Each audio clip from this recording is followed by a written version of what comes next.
What are they? They're called Heaven's Mirror. They're like a reflection of the starry sky on the meadows. Eternal Sonata, originally released for the Xbox 360 in September of 2007, and later on the PlayStation 3 in October of 2008, is one whacked out game. It packs a decent budget along with some stunning creativity, but then at the same time, it seems like every single person responsible for this mess was high as a kite the entire way through. You know, it's kind of like Japanese games are getting a pass these days.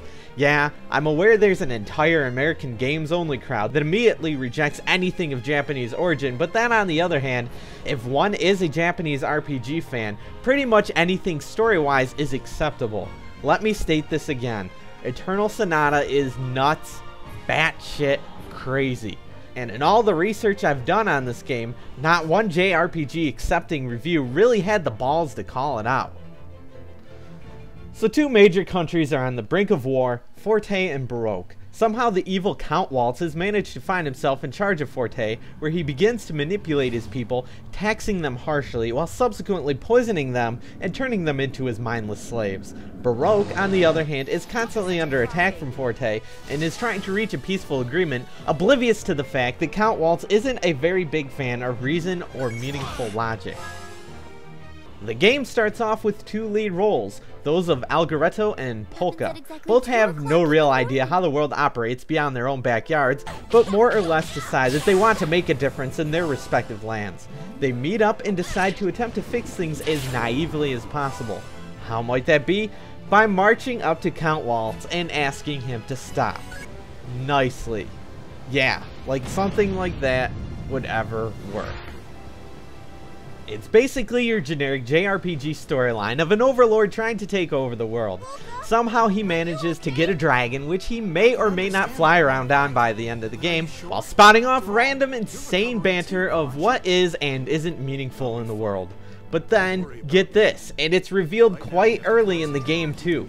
This is all a dream of Frederick fucking Chopin. Yes, the famous music composer of the 1800s.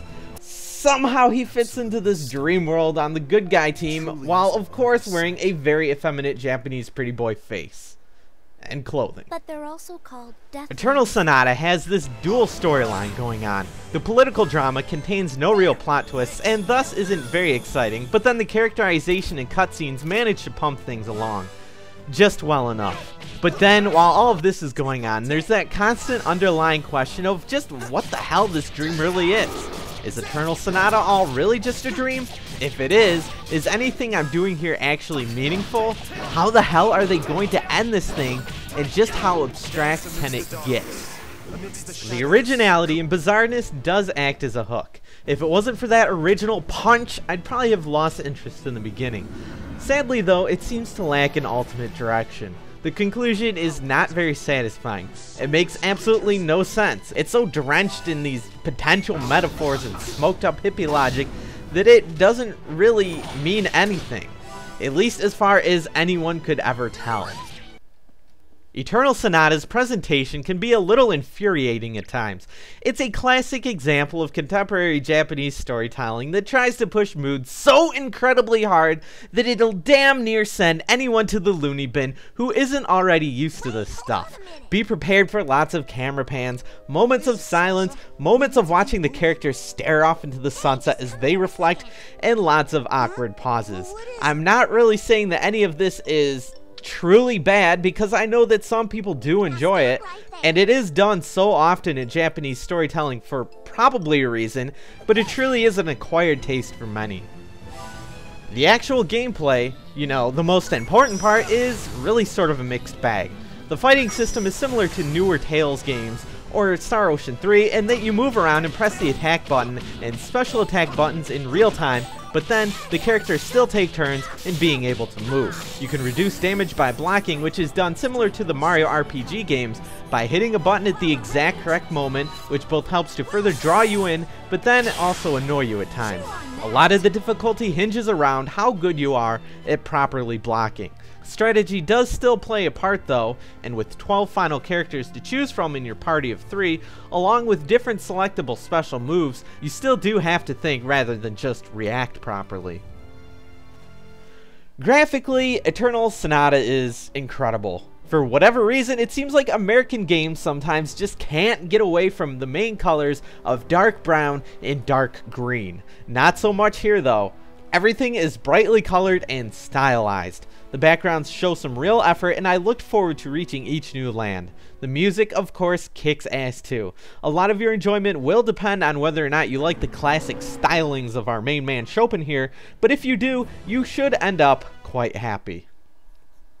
Sadly, there are a few things that really take a big chunk out of how good this game could have been. The fun I had in battles would be great at first whenever I would start to play this, but then spike down as I crushed the millionth polygon blob in whichever dungeon I was in. It was really quite repetitive and annoying.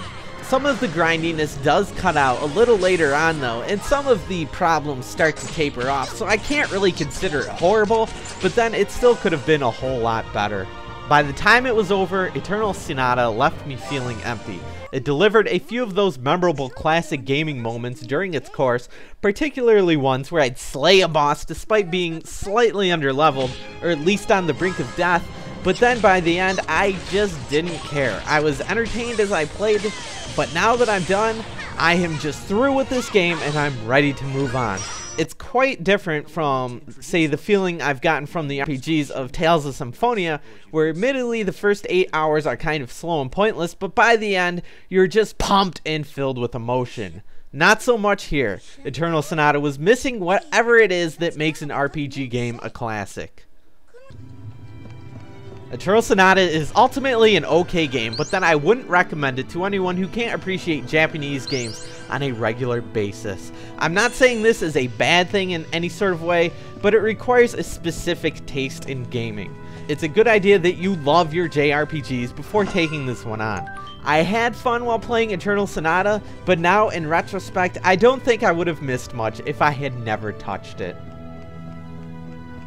I give Eternal Sonata for the PlayStation 3 a 6 out of 10.